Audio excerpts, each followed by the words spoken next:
Grande festa quella organizzata dall'Ordine degli Architetti di Agrigento, che ha voluto così festeggiare i suoi 40 anni di attività presso l'Hotel della Valle di Agrigento, alla presenza anche del Presidente del Consiglio nazionale Giuseppe Capochin, di Alessandro Amaro, Presidente della Consulta regionale, di Rino Lamendola, Vicepresidente della Consulta nazionale, già Presidente dell'Ordine di Agrigento, di Piero Fiaccabrino, Presidente della Fondazione Architetti, Presidente attuale Alfonso Cimino. Durante la manifestazione sono state anche consegnate le targhe, a cominciare dal primo presidente dell'ordine, architetto Capraro, consegnata anche una targa in memoria dell'architetto Renato Viola, recentemente scomparso, all'altro presidente dell'ordine Lillo Guadagnino e all'architetto Calogero Baldo. A seguire le targhe a chi era iscritto all'ordine da 40 anni e oltre. La serata si è conclusa con un intrattenimento musicale del cantante Lello Analfino e la sua band, che ha allietato la parte finale della cerimonia, al quale è stata anche consegnata una targa, essendo Lello Analfino un collega laureato in architettura, anche se non esercita. Una grande festa degli architetti che sono stati gli attori principali nelle trasformazioni urbanistiche in questo territorio e della provincia di Agrigento in questi 40 anni. Abbiamo voluto premiare tutti i presidenti che si sono succeduti e abbiamo premiato anche con la consegna delle targhe tutti i colleghi che sono iscritti dal 1979. È una grande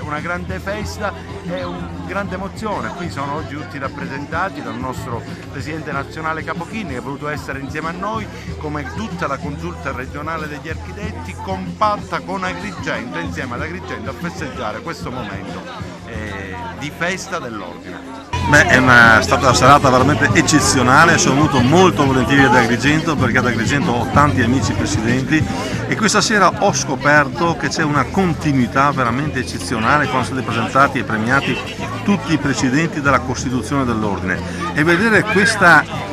vicinanza fra tutti quanti, questa forza è veramente importante anche per il Consiglio nazionale. Quindi sono veramente felice di essere qua, sono qua tra amici veramente, e non solo di Agrigento ma di tutta la Sicilia, perché oggi abbiamo fatto anche un bel incontro con la consulta e io so di poter contare per la politica del Consiglio nazionale sul grande lavoro che sta facendo tutta la Sicilia con noi. Sono tanti i momenti da ricordare, stasera ne ho parlato in maniera molto sintetica. Ne ricordo soltanto uno per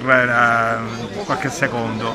il convegno che abbiamo tenuto nel 2009 sulle piazze nel Mediterraneo. Era proprio il 30° anniversario dell'ordine e in quell'occasione ricordo che abbiamo coinvolto architetti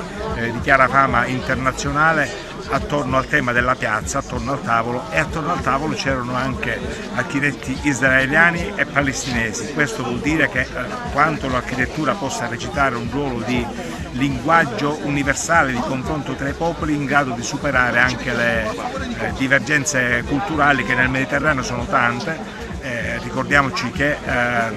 il Mediterraneo è la culla del linguaggio architettonico mondiale, ma poi ci sono tanti altri ricordi, ma al di là dei ricordi io sono contento che questo 40° anniversario si festeggi con la presidenza di Alfonso Cimino, un presidente giovane,